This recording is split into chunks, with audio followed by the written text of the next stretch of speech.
The CBS Radio Mystery Theater presents...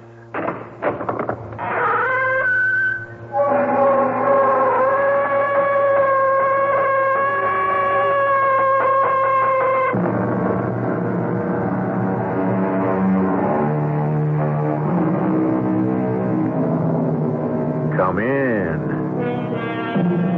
Welcome. I'm E.G. Marshall. A true friend is long sought, rarely found, and with difficulty kept. A true friend is one's most precious possession, worth his weight in gold. And yet, friendship is the most fragile of all human relationships. There is no new enemy like an old friend. You're not going to convince me to change my mind. Your kind never does. I came here to see if you can convince me to change mine. Change your mind? About what? I've made up my mind to kill you. Unless you can convince me that I shouldn't. That's, a gun. Of course. And now that you know I'm serious, start talking.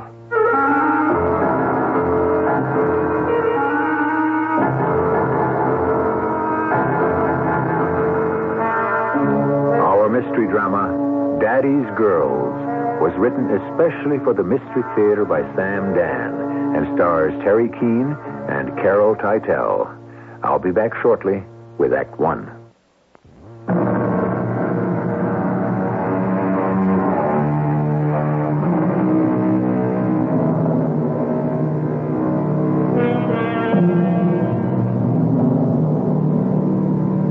As Mr. Oscar Wilde said, society is wonderfully delightful. To be in it is merely a bore.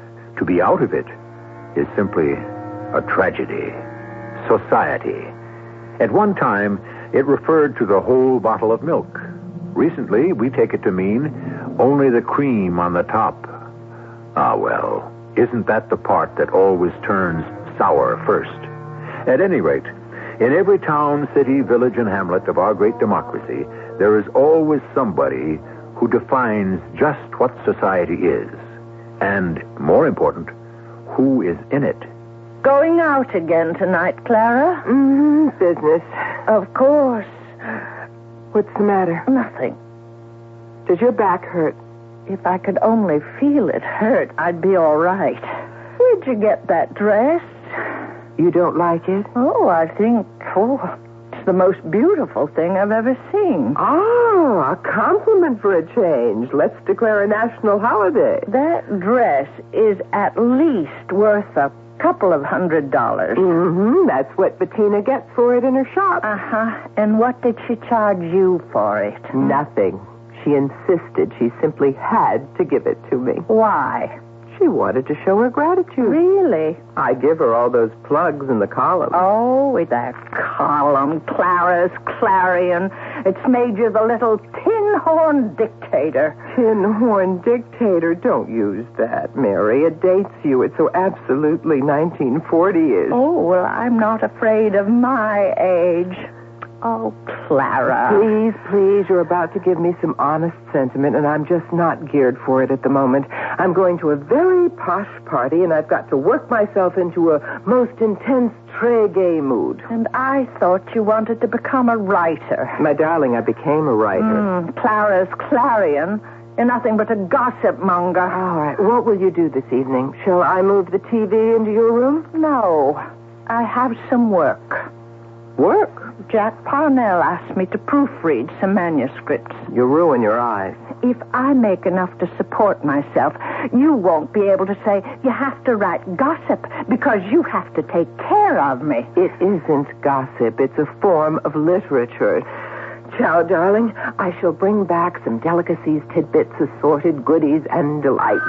Oh, no. Can you answer that, Angel? I don't want to be held up. If it's someone unimportant, say I've gone. Oh. Hello. Clara? No. Are you her sister, Mary? Yes. This is Bob Lewis. Is she there? But just a moment, I'll see.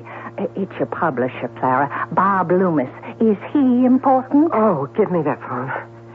Bobby, darling, you caught me just as I was going out. Can you come over here right away? Now? Yes, now. I was on my way to the Tyndale party. You know it's the affair of the year. I want you to come here, to my place, right away. He's loaded for bear. Something wrong? Wrong? Well, he sounded like Attila the Hun. Oh, no, dear. That's his natural voice, his everyday manner. Why does he want to see you? Quien sabe, sweetheart? Maybe he wants to give me a raise. Please come in, Clara. Won't you sit down? Oh, thank you, Bob. Are you wondering why I asked you to come here? The suspense is killing Then me. I'll put an end to it. You're fired. I'll give you 3 months severance. I don't have to do it. 2 weeks is all I really owe you. But why, Bob? Why? I don't like you, Clara. Why don't you like me? I like you. I like everybody. That's why I do my job so well. Because it's about people. And I love people. I mean, my column, Clara's Clarion, everybody reads it and loves it. We'll survive the loss. You still haven't told me why. Yes, I did. I don't like you. But you don't like anyone, practically, who works at the paper. That's true. But most of them don't bother me. And why do I bother you? Because you're on the take. That's a lie. I never took 15 cents. I don't say it's money. If it were, I'd have you prosecuted. But it's clothes and gifts and stuff like that. I can't help it if people want to show their gratitude. One hand washes the other, and you know it. Oh, well, who are you to talk? You've never used your editorial page for your own ends? I do it all the time. Then how can you point that soiled finger at me? You're building up your own little empire, and I won't have it. There's only one empire on this newspaper, and that's mine. Bob, please. Now listen. Whoever you hire has to do it. Unless she's independently wealthy. You know what you pay me. How can I live on it? I have to cover parties, balls, dances, formals. I can't afford to buy all those clothes, and my hair always has to be done. I want to make a change. That's all there is to the thing. And when did you decide? A half hour ago. Just 5 seconds before I called you. Bob, I need the job. If I gave everybody a job who needed one, I'd have to go out of business. Besides, I don't run a paper to support your vanity. Look at yourself. You're the queen. Everybody bows to you. Why? So you'll put their names in your column. Without that column, you're nobody. It's time you got back into the real world. And did what? I don't have anything else. I haven't written anything else in years. I don't have any connections anywhere else. The job, it's all I have. I'm not young anymore. I can't start all over again. I'm sorry. I own a newspaper. I run it my way. I'm giving you 3 months' pay. What more do you want? What more do I want? I don't know. Maybe I would want some understanding, some sympathy. Do you still want me to cover the Tyndale party? If you want to be queen bee for this one last night, go ahead. Be my guest.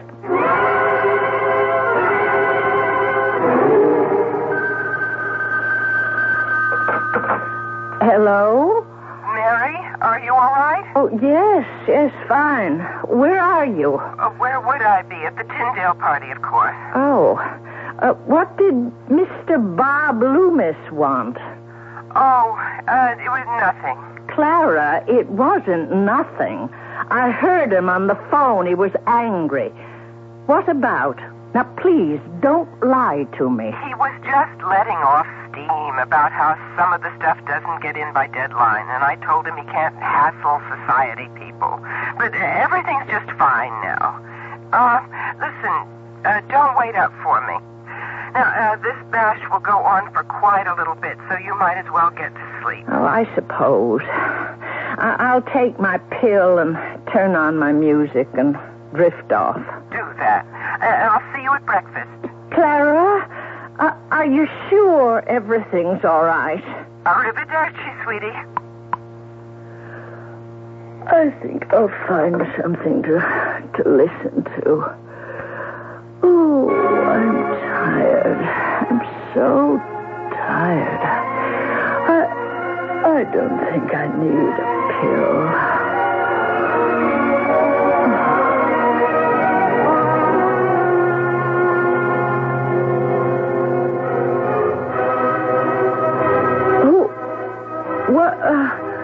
What? Oh, Clara. Are you home? Clara? Is that you? Is somebody there? Somebody? I've got to get somebody. Hurry. Police? Yes. I live at 366 Seaton Place. I think there's a burglar. Somebody. I'm an invalid. I can't move. Oh, good. Please have them hurry. No, I'll stay on the phone.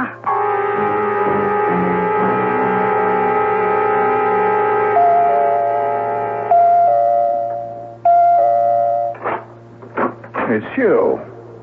May I come in? At this hour? What's the point? I think I can make you see it. Clara, why did you come here? Did you think you could convince me to change my mind? Oh, no, your type never does. I came here to see if you can convince me to change mine. Now, look here. You're obviously drunk. No, I've been drinking, but I'm not drunk. Daddy showed us how to hold our liquor. He taught his little girls how to behave like ladies at all times. Now, why am I here? Oh, yes. To give you a chance to convince me to change my mind. About what? I've made up my mind to kill you. You can leave. You think I'm joking? Yes. And it's in bad taste. Murder is always in bad taste. That's why I've come here to see if you can convince me not to commit one. Why do you insist on provoking a scene? Why don't you get down to business? Your life is at stake. I don't want to call the police, but if you insist on a scene... No, don't pick up the telephone. I won't, if you leave right now. Sit down. That's, a gun. Yes. Well, for the very first time this evening, we can agree on something. This is a gun. Is this your idea of a joke? Why can't you accept the situation for what it is? It is not a joke, a charade, or a play. I am ready to pull the trigger. Suppose I don't fire you. Suppose I give you my word. Once this gun isn't pointing at you, what's your word worth? I'll write out a contract. Did you ever sign a contract you couldn't break? You're crazy. You're drunk. That's all immaterial, irrelevant, and beside the point. What can I tell you? That is your problem.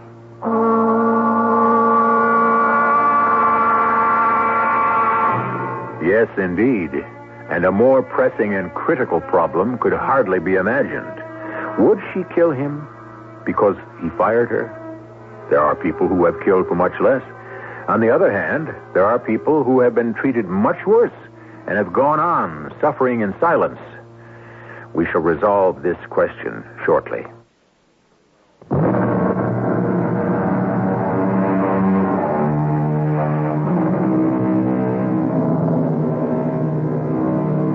Make the test yourself. Ask someone the following question. What are you? Most of the time, the answer will be, why, I'm a doctor, a lawyer, a plumber, a salesman. How many people will say, I'm a human being, placed on this earth to help mankind and fulfill the mission assigned to me by my Creator, or something of that sort. Most of us see ourselves in terms of what we do, our job. And if our job is taken away from us, we can lose our entire reason for existence. Now, Listen, Clara. Yes? What do you want me to tell you? Why I shouldn't kill you. You won't get away with it. Why not? No one saw me come. No one will see me go. Because you like your privacy, there isn't another house for 100 yards. Oh, the shot? If anyone hears it, it's a backfire from a truck. So, we've disposed of that argument. Do you have another? You still won't get away with it. Why not? Oh, think of all the people who hate you. Not enough to murder me. Molly Britton would murder you. She doesn't really believe you did her the world's greatest favor by breaking your engagement. Jerry Hines would cheerfully kill you. He doesn't have the nerve. The police don't know that. The fact is, you drove him into bankruptcy. I'm far down on the list. I'd be lost in the shuffle. That's enough. Who do you think you are? Coming here trying to scare me with that water pistol. It doesn't squirt water. The joke is over. It isn't a joke. Stand still. You won't shoot. Don't take another step. I don't believe you.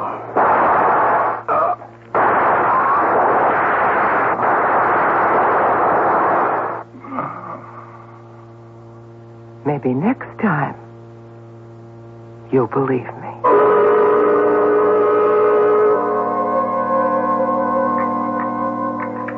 Good morning, Clara. Mary, hey, I was going to help you come in here. No, it's okay. I can use the crutches again. So I see. That means you must be feeling better. No, Clara, I feel awful. Well, then I'd better take you to the hospital right now. Oh, I made such a fool of myself last night. Now, how could you possibly make a fool of yourself? You promise you won't laugh. Only if it's serious. Well, it was 1:30 in the morning. I woke up. The pill didn't work? I didn't take it. I woke up, and I thought I heard someone moving about in the house. You what? I thought I heard... And then I was sure I heard someone. Oh. I was so frightened. I was positive I heard footsteps. Well, did you open the drawer and get the gun? The gun? Well, you know I put it back in your room. Oh, yes, I remember now. Well, back in your night table. That's right. You did. Oh, I could never use it. I'd be scared out of my wits if I ever had to hold a gun. Oh, how can you say that? It was Daddy's .32 caliber revolver. He taught you how to use it, same as me. You were even a better shot. Oh, I hated it. I just did it to please him. Well, go on about the noises. What did they sound like? I told you. Footsteps. At first, I thought someone was in my room, but I wasn't even sure that I was awake. And then I heard them walking off, and they were going into your room.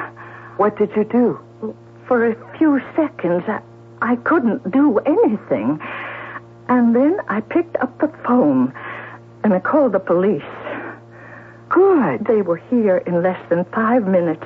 I was watching the clock, and they searched the house from top to bottom, inside and out. Did they find anything? No. Oh, I was so embarrassed. Why? Well, because it was a false alarm. What, would you rather it had been the real thing? And the two policemen, they were so nice. I apologized.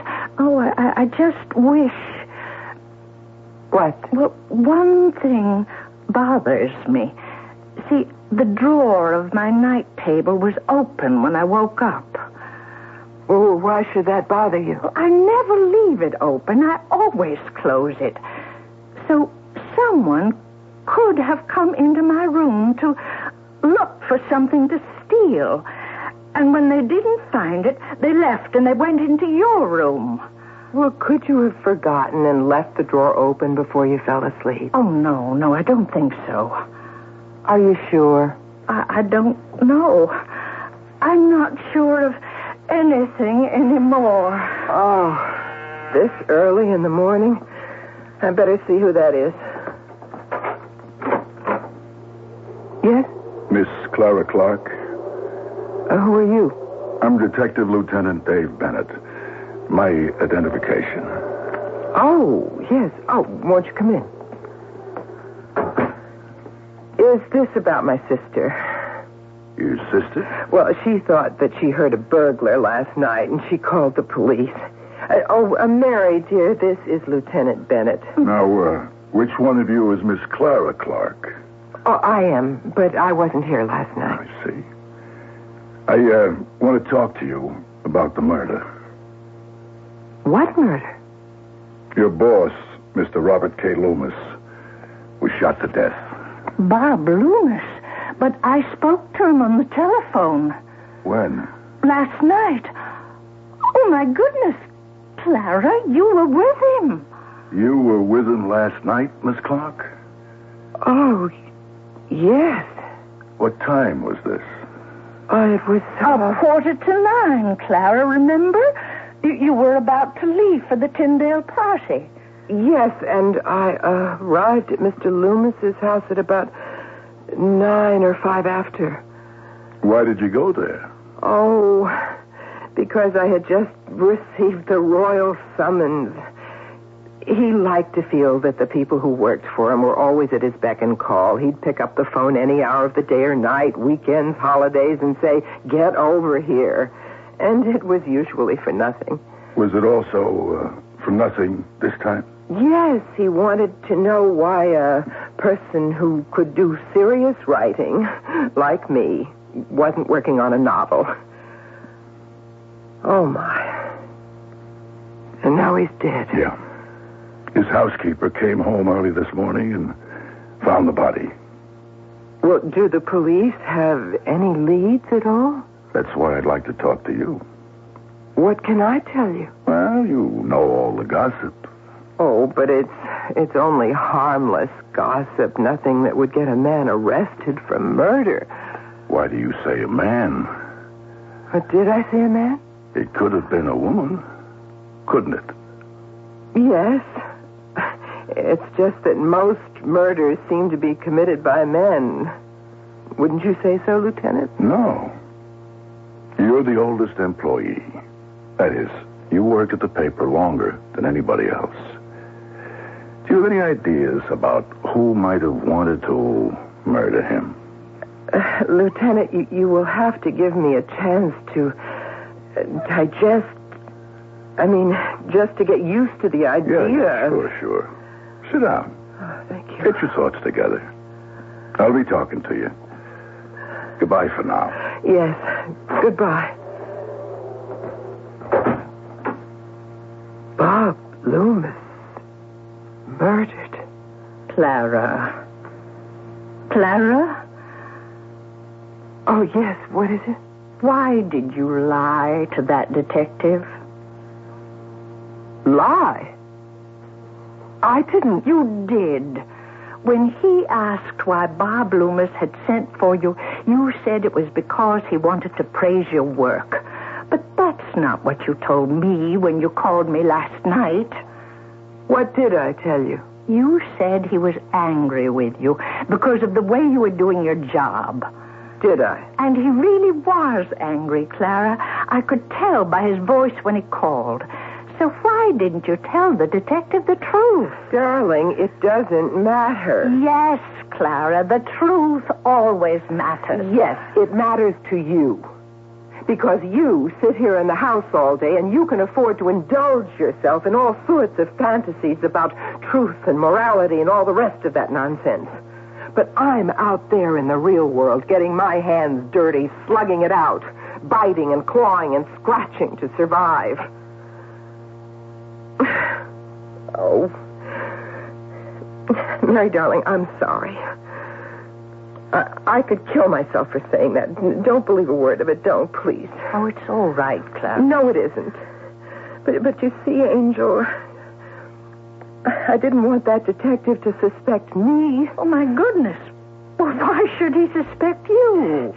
It wasn't a robbery or anything like that, and there were no signs of a forced entry, so therefore, Bob must have been killed by someone he knew. But How do you know all this? Oh, what? That there was no robbery, no forced entry. But the detective didn't say anything about that. Darling, when you've been a newspaper woman, you learn how to read the police. You listen to what they don't say. If there had been a robbery or a forced entry, he would have mentioned it. Oh. So, Bob was killed by someone whom he knew. Someone who was angry with him. Or with whom he was angry. Do you understand? I would suppose so. Consider this. At 9:30, say that I had an argument with a man. At 1:30, he's dead. But how do you know it was 1:30? Well, so it's 2:30, or even earlier, 10:30, 11:30.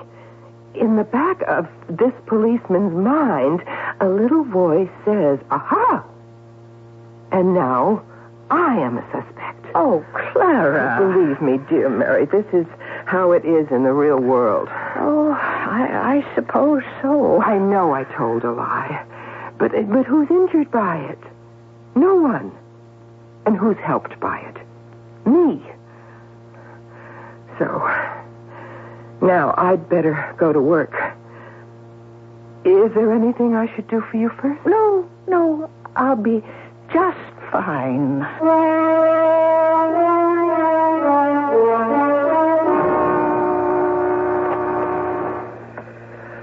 Jenny, I'm dictating this on the machine and you can transcribe it later. Bob Loomis was more than just my publisher. He was my friend. He was a man of great humanity, of unusual perception. He was kind, he was decent, and he loved his fellow man. We will all miss him. And Jenny, end this the way he would want me to, with the word that ends everything a newspaper person writes. 30. 30, Bob Loomis. 30. Is that true? Oh. Not a word of it. But, as they say, de mortuis nil nisi bonum. Only say good things about the dead. Well, I see you know your Latin. Just enough to get around. The door was open and your secretary was tied up. Look, if you're busy... No, that's all right, Lieutenant. What did you want to see me about? I suppose I want to see you about everything. Now that you have gotten yourself together. I hope so. He was killed by someone who knew him. He let that person into the house himself.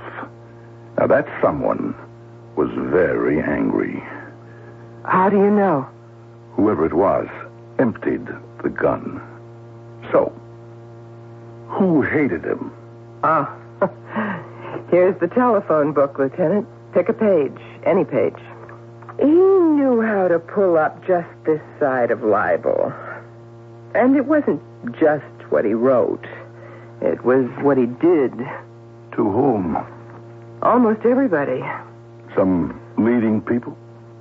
Well, he broke his engagement to Molly Britton after he'd led her on for years. And he got Jerry Hines to invest in a land scheme that blew up and stripped Jerry of every dollar he had in the world. What do you know? How can you beat those two for motives? You can't. Our heroine, Clara Clark, seems to have recovered from the initial shock she received from being forced to commit murder. But who knows? Maybe one can never recover from something like that. It seems to be a clean job. There were no witnesses. Wait, there was a witness to a part of it.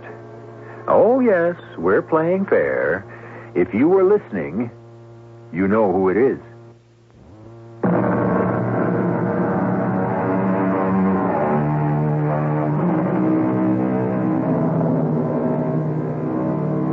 Murder, by its very nature, is the ultimate act, the final deed. And yet, although the victim's life is over, the killer, in a real sense, is born again. He or she becomes someone else, someone who is separated from his fellows by the brand of Cain. If he or she is a sensitive human being, he or she must learn how to live with the consequences of murder. And very soon, he or she discovers that a killer's work is never done. Tell me about Mr. Jerry Hines. Look, Lieutenant, I may have told you too much already about both Jerry and Molly Britton. After all, people do say many things they don't mean. Did either of those two people ever threaten to kill Bob Loomis? Well... Miss Clark, this is a murder investigation. If you know anything, it's your duty as a citizen to I tell don't me. know the details. But Bob got Jerry Hines to put up over $1 million to buy some land for a vacation development. Turned out the place was a swamp. Jerry went flat broke. Jerry confronted him at the club, started a fist fight, and would have killed him if it hadn't been broken up. Jerry Hines, huh? Okay. Now, about Molly Britton. Oh, well, they'd been engaged for over 4 years, and just one day he said, goodbye, it's over. Just like that. Just like he called me in and said, you're fired. Do you mean that Bob Loomis fired you, Miss Clark? Oh, no. What I meant was he told her the engagement was broken in the same casual way that he might have fired me or anyone else. I see. Well, thank you very much, Miss Clark. You've been most helpful.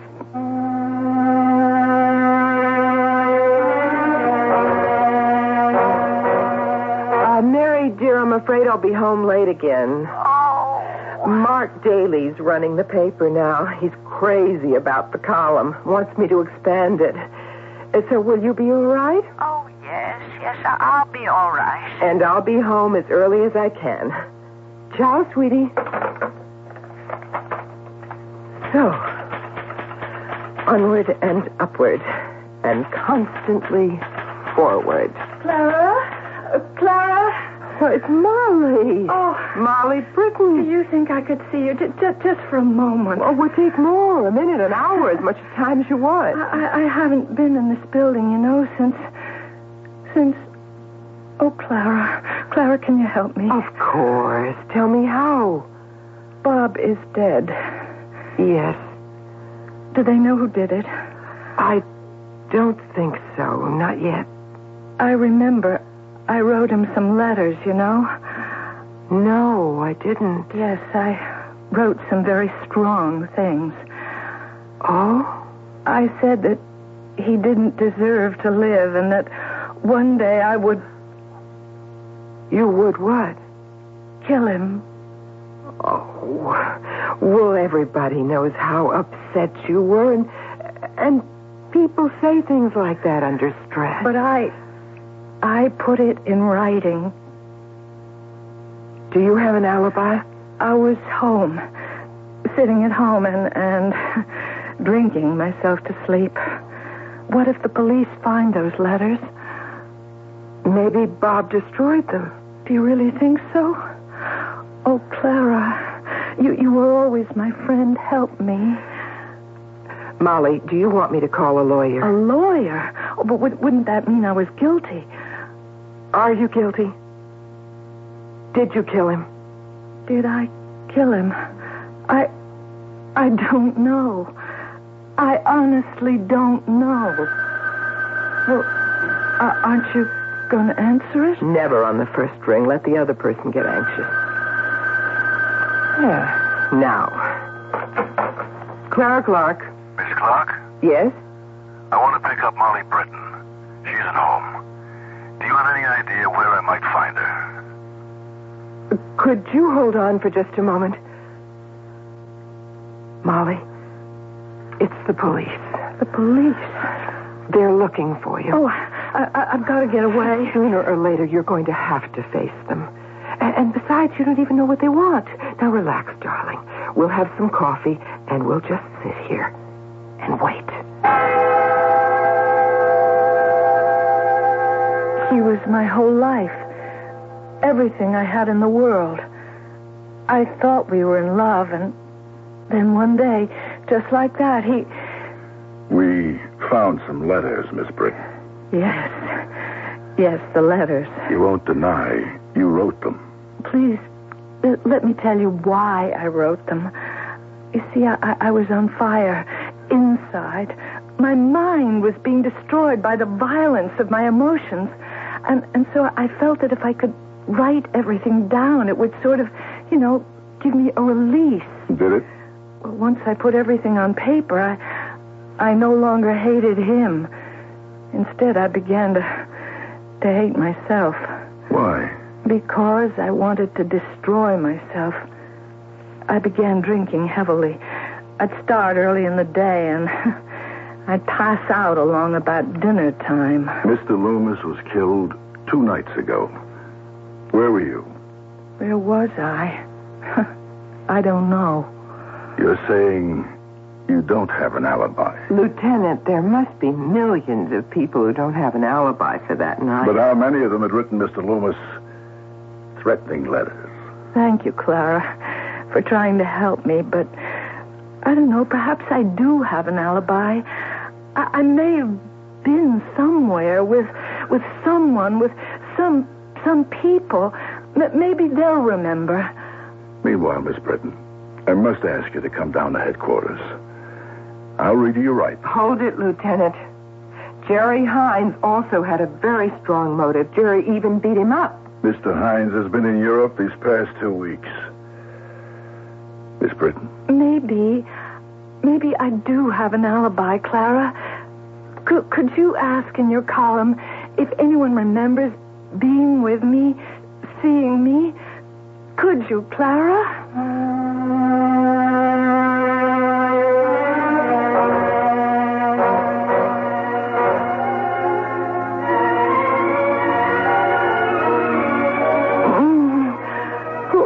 Who's there? Is that you? Clara? Who's there? Clara? Clara, did you just come in? Oh, that dream.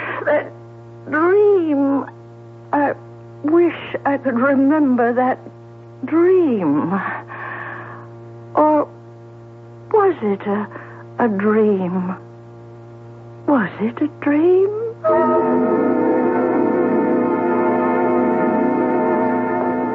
Good morning, Clara. Sweetie, you made breakfast. Yes.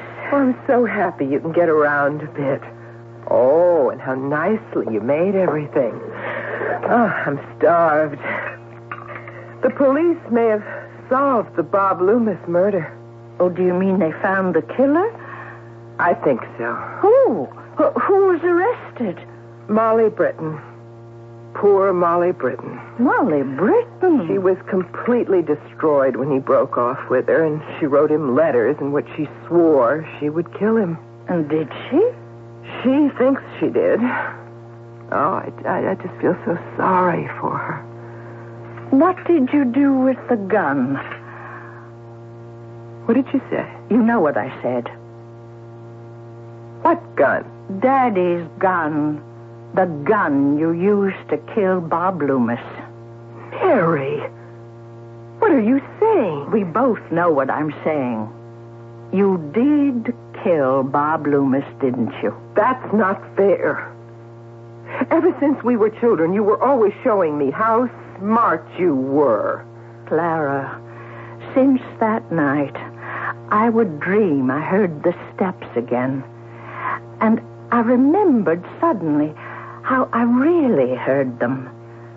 You came into the room.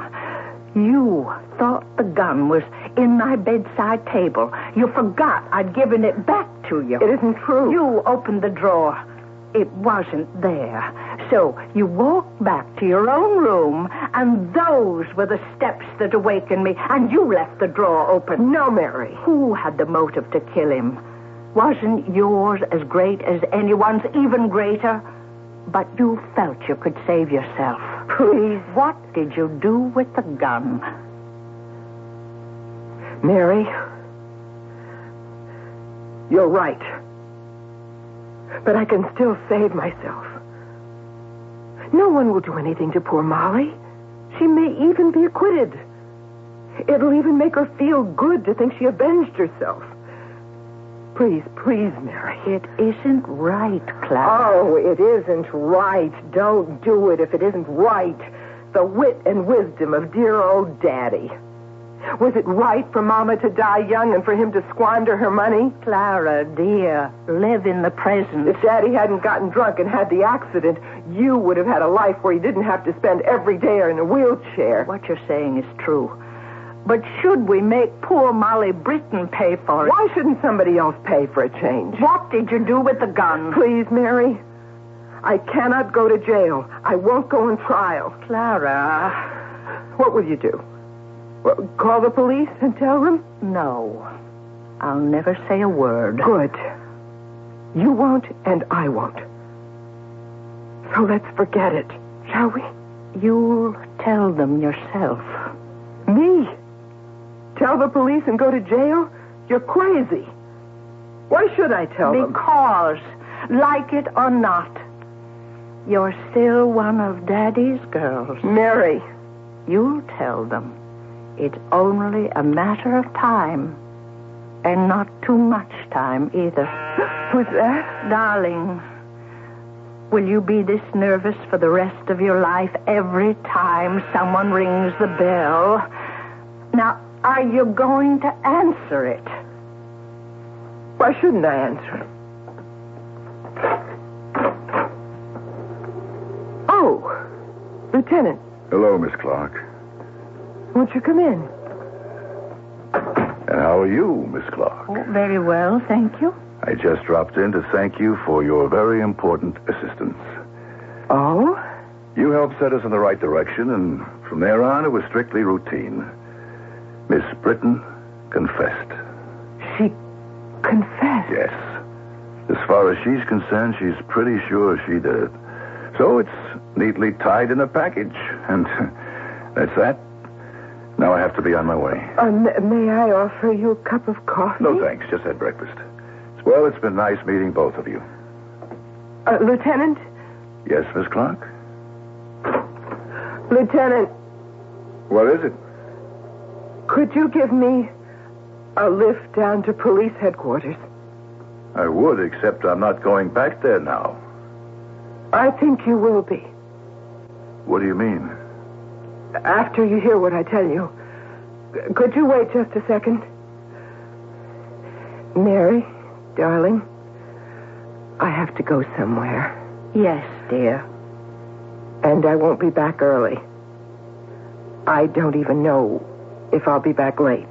I understand. Actually, I don't know when I'll be back. Will you wait? I'll wait as long as I have to.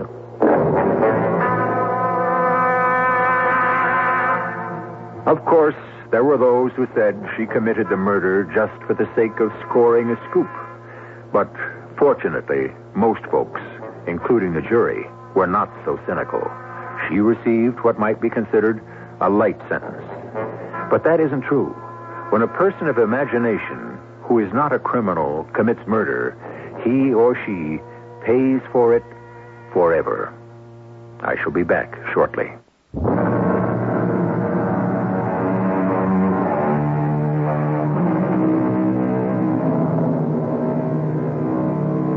She could have gotten away with it, you might be saying to yourselves.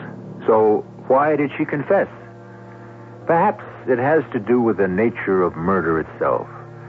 The act of assassination is very cheap. What does it take? A few ounces of steel or lead.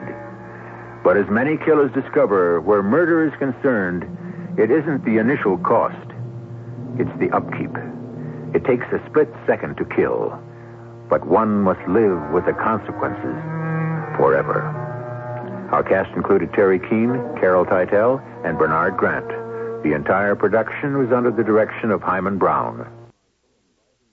This is E.G. Marshall inviting you to return to our Mystery Theater for another adventure in the macabre. Until next time, pleasant dreams.